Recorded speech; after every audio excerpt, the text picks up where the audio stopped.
اب جادوگر کے پاس جا کے ذرا بتاؤ کس نے چوری کیا، تو حرام ہے ایسا کرنا۔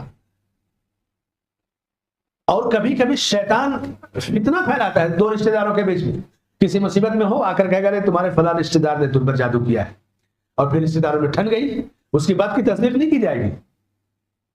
اسی لیے کاہن اور نجومی کے پاس جانے سے منع کیا گیا ہے۔ کاہن اور نجومی یہ جادوگر ہی کی ایک مرحلہ ہے جادو کا۔ اللہ کے رسول صلی اللہ علیہ وسلم فرماتے ہیں کہ من اتا کاہنن، جو کسی کاہن کے پاس آئے۔ کاہن کس کو کہتے ہیں؟ جو آپ کا ہاتھ دیکھ کر کے آپ کے فیوچر کا حال بتائے، غیب کی خبریں بتائے۔ تو آپ نے کہا جو صرف کاہن کے پاس چلا گیا اس کی 40 دن کی نماز نہیں قبول ہوتی۔ آپ کہیں گے میں تو اس پہ عقیدہ نہیں رکھتا، صرف ایسے ٹرائی کرنے کے لیے گیا تھا، اس کی بھی گنجائش نہیں ہے۔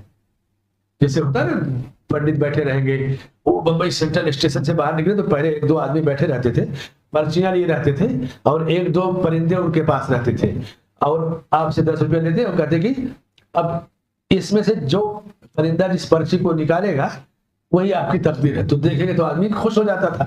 اچھا، وہ پرچیاں بھی رکھتے تھے لوگوں کو خوش کرنے والی، ایک کاروبار دھندا۔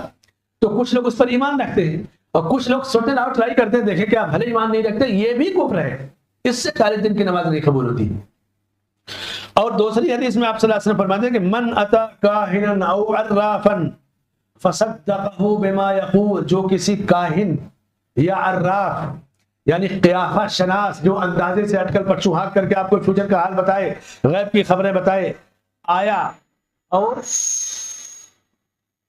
اس کی باتوں کو درست مان لیا، تو اس نے اللہ کے رسول صلی اللہ علیہ وسلم کی لائی ہوئی شریعت پر کفر کیا۔ اب یہ چیز جو ہے نا ٹیکنالوجی کے ذریعے آ گئی۔ آپ کے موبائل پر میسج آئے گا کہ آپ کی شادی نہیں ہوئی ہے، آپ فیوچر میں کیسی وائف پائیں گے، اس کو جاننے کے لیے یہ بٹن دبا دیجیے۔ تو اب جس کی شادی نہیں وہ خوش ہو جاتا ہے کہ دیکھتے ہیں کہ کیا نصیب میں لکھا ہے، وہ بٹن دبا دیا۔ بظاہر تو ایک چھوٹا سا کام ہے بٹن دبا دیا، لیکن یہ کفر ہو گیا، یہ اللہ کے نبی کے ساتھ کفر ہو گیا، حرام ہے ایسا کرنا۔ بعض دفعہ میسج آتا ہے، دیکھیں ٹیکنالوجی کو فساد پھیلانے والے فساد کے لیے پوری طرح استعمال کرتے ہیں کہ آپ اگر اپنے فیوچر کا حال جاننا چاہتے ہیں نا، مستقبل میں کیا ہوگا، اس کاروبار دھندے میں کیا ہوگا، تو اب یہ بٹن دبا دیجیے۔ تو آدمی سوچتا ہے چلو میں مانتا نہیں لیکن دیکھتا ہوں ٹرائی کر کے، تو بٹن دبا دیا، 2 4 6 جو بھی لکھا ہو اس کے میسج کے اندر، یہ بھی حرام ہے۔ اگر اس پر ایمان نہیں ہے، صرف ٹرائی کے لیے کر لیا، تو 40 دن کی نماز نہیں قبول ہوگی۔ اور اگر ایمان ہے، درست سمجھ کے کیا، تو ایسا شخص اللہ کے نبی کے ساتھ کفر کر رہا ہے، اسلام سے وہ خارج ہو جاتا ہے۔ اس لیے